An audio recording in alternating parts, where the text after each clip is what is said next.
A Holanda é um país pequeno, mas só em termos de território. É menor que o estado do Rio, mas está sempre entre os primeiros do mundo quando o assunto é, por exemplo, o Índice de Desenvolvimento Humano. E recentemente ganhou as manchetes dos jornais, não pelas flores ou pelos moinhos de vento, mas pela eleição. E por que a eleição holandesa chamou tanto a atenção? Geert Wilders é representante do Partido para a Liberdade, de extrema-direita.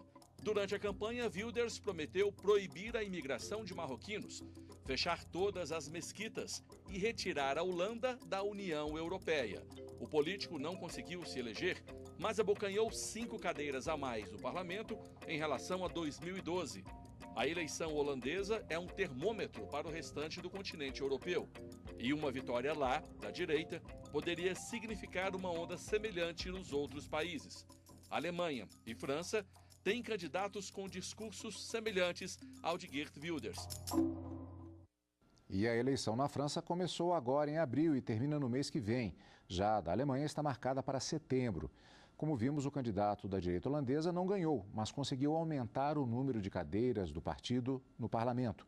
O efeito Holanda nas eleições europeias é o assunto de hoje no Direito Sem Fronteiras.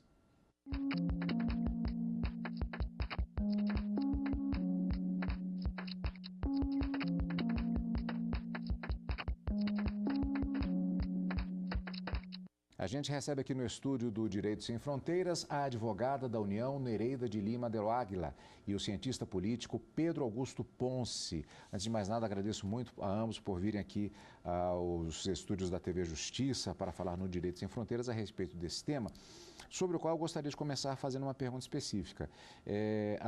Como vimos na reportagem, falamos a respeito da direita especificamente. Aliás, o próprio partido no poder ele é ligado à direita holandesa, podemos dizer isso também, mas há uma palavra-chave em relação ao discurso que é apresentado e também aos discursos que são apresentados também nesses outros países sobre os quais nós finalizamos a reportagem, exatamente a França e a Alemanha, ou seja, é o discurso da direita radical. Essa palavra faz uma diferença fundamental na análise que estamos por fazer agora. Sim, a Holanda é um país pequeno, tem 17 milhões de habitantes, só que economicamente um país muito forte no bloco europeu. E a gente vê ao longo da Europa e principalmente dentro da Holanda o crescimento dessa direita radical, de um discurso extremo com relação a várias questões muito importantes economicamente, politicamente e socialmente da Holanda, e é esse discurso que o Geert Wilders tem pronunciado, principalmente com relação à saída da Holanda do bloco europeu.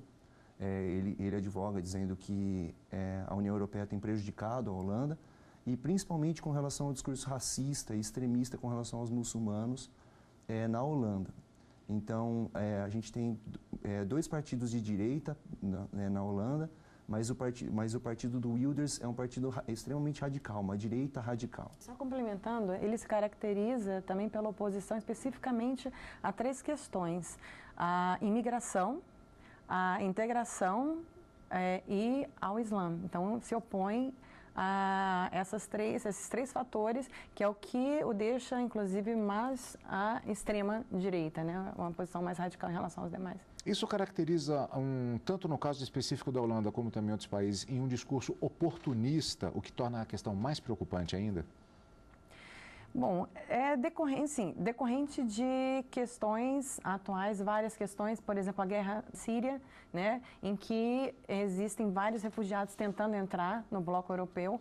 Chegou a uma época que haviam 4.000 refugiados por dia entrando no bloco europeu. Então, realmente, não diria assim uma questão oportunista, mas verificada a situação, é algo em que o partido se agarra para poder buscar apoio da população que não quer ver essa situação ocorrendo. O Wilders ele tem se apoiado nesse discurso nacionalista da Holanda. A Holanda é um país, embora tenha uma postura progressista em muitos assuntos, como é tradicional do povo europeu, ela é muito nacionalista com relação aos seus valores e em decorrência de vários fatores econômicos que o bloco europeu tem passado, as crises financeiras e a crise na zona do euro, esse nacionalismo tem sido extremado e o Wilders tem usado isso com um discurso populista para ganhar apoio popular e conseguir aí entrar no poder, que não ocorreu. Aí uma questão justamente, o professor falou a respeito justamente de posturas progressistas características da Holanda. Aliás, durante toda a história, não apenas na história recente, mas a Holanda ela tem representado esse papel ao longo dos séculos mesmo. Inclusive foi refúgio de pessoas perseguidas, inclusive durante as guerras religiosas da Europa, por exemplo. Vamos pegar aqui exatamente a Holanda, que é considerada liberal. Ela legalizou o aborto, casamento entre pessoas do mesmo sexo, eutanásia, prostituição e tem uma política progressista em relação às drogas, até com algum experimentalismo, experiências que deram certo, não deram certo, quase que um laboratório a respeito de determinadas políticas que são implementadas, caracterizando justamente essa postura liberal. Essa guinada à direita, indo talvez para o lado da direita radical, pode descaracterizar o país? Sim, é preciso fazer uma distinção aí com relação ao que a gente chama de progressistas, que são essas atitudes com relação a drogas, a homossexualidade. A Holanda foi o primeiro país a reconhecer o casamento homossexual em 2001 e também tem uma postura progressista com relação ao aborto e à eutanásia. Há essa posição mais nacionalista, que é um traço característico do povo holandês. Então, a gente tem uma postura progressista por um lado, mas a gente tem uma postura conservadora do povo holandês como um todo, com relação à sua nacionalidade e à interferência de outros povos no território. E eu acho que é isso que o Wilders tem utilizado e tem conseguido, pelo menos da primeira etapa da campanha política dele, ele conseguiu um avanço grande nas pesquisas. Eu não creio que essa política progressista vai influenciar nos costumes europeus. Eu não creio que vai mudar a forma com que os europeus pensam com relação a esses assuntos, que são característicos desde a década de 60 e 70, quando a gente vê um movimento estudantil muito grande na Europa toda, nos Estados Unidos, também no Brasil, anticonservadorismo, né, que a juventude passou a se mobilizar contra o conservadorismo do Estado. E eu não acho que essa guinada para a direita da Holanda, ela vai mudar esse fator. Eu acho que são duas coisas que convivem relativamente bem ali. É uma característica, um traço da cultura holandesa. A pergunta que eu vou fazer para o professor agora, eu tenho certeza que o professor vai querer responder na sequência também, que é a seguinte. Estados Unidos, no caso da eleição de Donald Trump, já há tentativas no sentido de modificar, inclusive, políticas adotadas pelo governo Barack Obama, como, por exemplo, o Obamacare. Isso poderia influenciar, talvez, também, essas questões que foram colocadas pelo professor no que se refere à Europa? Eu acho que não só pode influenciar como já influenciou, né? Inclusive não só a vitória do Trump, como também o Brexit, que a gente vê agora o Reino Unido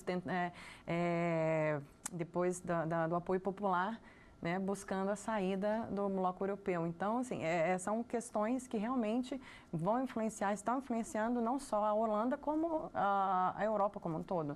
Mas aí eu vou fazer um contraponto em relação justamente à questão colocada pelo professor, mas que esses pontos específicos com relação ao casamento entre pessoas do mesmo sexo, prostituição e a política em relação às drogas, isso, na sua opinião, pode sofrer alguma pressão, pode vir a ser modificado, ao contrário do que diz o professor, ou a senhora concorda com a posição dele? Não, eu concordo com a posição dele, porque é uma coisa muito arraigada na cultura holandesa, né? Já é uma posição muito forte e não vejo realmente como essa postura progressista em relação a esses temas, mas que são polêmicos em vários lugares, mas ali é uma postura já mais consolidada, então que não teria muito impacto nessa questão do nacionalismo, do populismo trazido pelo partido do Geert Wilders, né?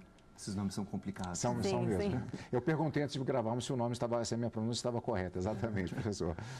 Bom, a gente vê na Europa hoje um conjunto de fatores. Na verdade, não só na Europa, como no mundo, com a eleição do Donald Trump, uma guinada de partidos mais para a direita, mais conservadores, com o republicanismo do Donald Trump. A gente pode se perguntar qual que é a influência dessa eleição da Holanda e por que ela é tão paradigmática para todo o resto da Europa. E qual que é a influência que ela vai ter para os outros países, que é mais ou menos o que a gente está conversando aqui. A ideia é a seguinte: a derrota do Wilders, ela demonstra, embora ele tenha conseguido ainda um número de cadeiras razoável, ela demonstra que os partidos de orientação da extrema-direita radical, eles terão um pouco mais de dificuldade nos outros países da Europa do que tiveram nos Estados Unidos. Claro que a gente vai ver isso ainda no decorrer desse ano, com as duas eleições que vão ter aí. Mas é um indicador de que essa extrema-direita radical ela tem uma oposição forte, inclusive dentro da Holanda. Vários partidos, pequenos, eles começaram a se organizar para que o Wilders não ganhasse a eleição. Então, é um importante contraponto na hora quando a gente vai entender a situação global. É interessante essa questão que foi colocada a respeito do fato de que ele não ganhou, mas levou uma parte significativa das cadeiras do parlamento a um freio. Mas entra aquela expressão até que se usa hoje em dia, o só que não, né? Foi um freio só que não, ou a situação, ela é, em relação ao discurso radical especificamente, ela ainda assim é preocupante? Eu acho que ainda há preocupação, em que pese esse partido não ter conseguido o maior número de assentos, como foi o caso do partido do primeiro-ministro Mark Rutte, mas ele teve um aumento e a gente precisa de um tempo ainda para verificar qual vai ser o andamento, assim, ou seja, não está tudo resolvido, né? Houve um alívio, sim, não só da população, mas dos partidos que se coligaram, se juntaram para atuar contra o partido do Geert Wilders, mas há que se dar um tempo, se dá tempo ao tempo, né, para verificar realmente, porque houve um aumento de assentos, né, houve uma diminuição do número de assentos do partido atual, do primeiro-ministro, então ainda não se consegue ter uma situação consolidada. Tem que se dar mais um pouco de tempo, né, para o próprio país, nas próximas eleições, para ver qual vai ser a real situação. Inclusive pelo próprio desempenho daqueles parlamentares que foram eleitos agora. Isso acaba pesando também, de certa forma? Sim, eu creio que sim. Eu corroboro com a visão dela, com relação a que a gente precisa esperar um pouco para saber qual vai ser o andamento desses processos eleitorais que a gente tem esse ano. E é um fato de que essa direita radical tem ganhado muito espaço e tem se tornado muito perigosa, né? Isso aí mostra um perigo do Wilders chegar ao poder com essas tendências tão radicais, essas posturas tão radicais a assuntos tão complicados quanto a presença de imigrantes na Europa, a saída da Holanda do bloco europeu também é uma coisa muito complicada e de difícil avaliação.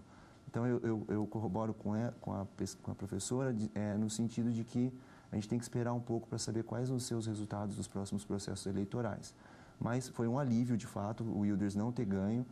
E o Rutte agora, ele conseguiu 33 cadeiras no parlamento e ele vai ter também que fazer todo um jogo político agora para conseguir fazer as alianças necessárias para governar. Mesmo pela própria natureza da Holanda, que tem um sistema de multipartidário, então realmente ele vai ter que procurar uma coalizão com os demais, né, para poder buscar apoio nas posições.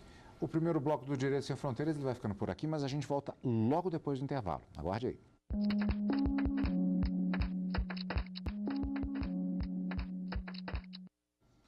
Estamos de volta com o Direito Sem Fronteiras. Hoje discutimos as eleições da Holanda, que servem de termômetro para a disputa nos outros países da Europa e com perspectivas de influência em todo o mundo, na verdade.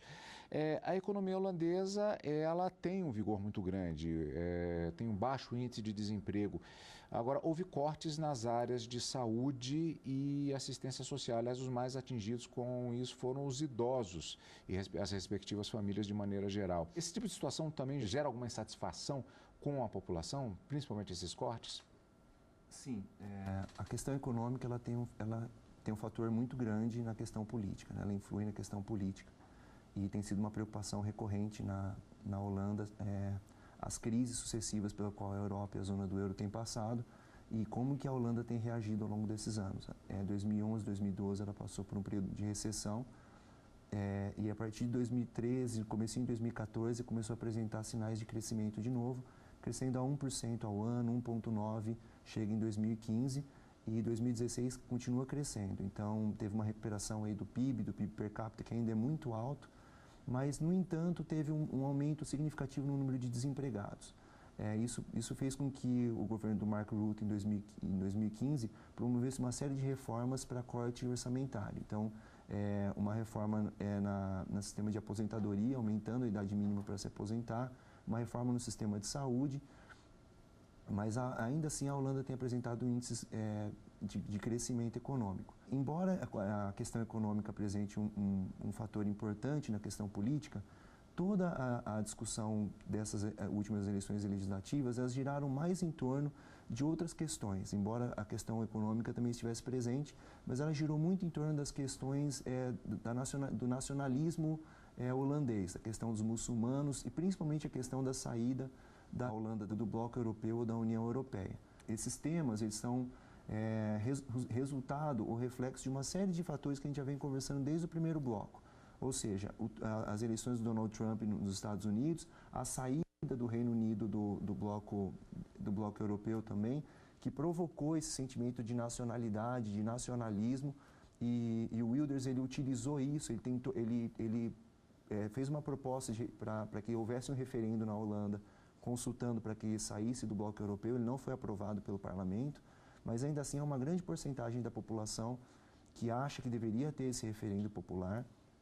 Só lembrando também mais uma nota, é de que esse mecanismo de você utilizar referendos, ele retoma um pouco a democracia direta. Então, ele critica um pouco o sistema de democracias representativas, porque, inclusive,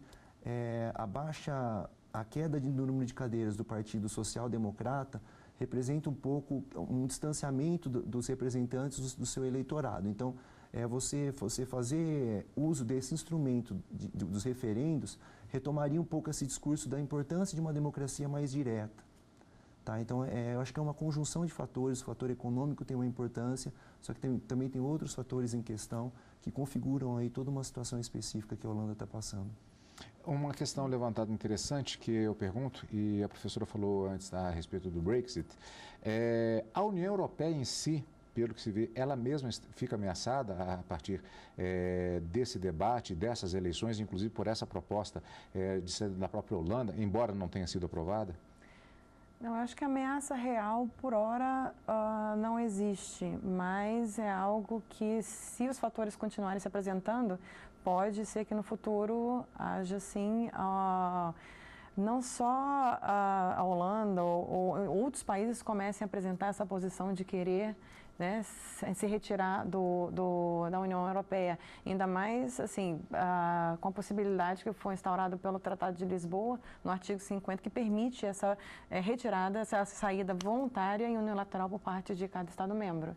Né? Há debates, inclusive, internos, como, por exemplo, depois do Brexit, a própria Escócia já passa a reivindicar um direito de um referendo para saber novamente, sim, embora isso já tenha acontecido, se ela quer continuar como parte do Reino Unido.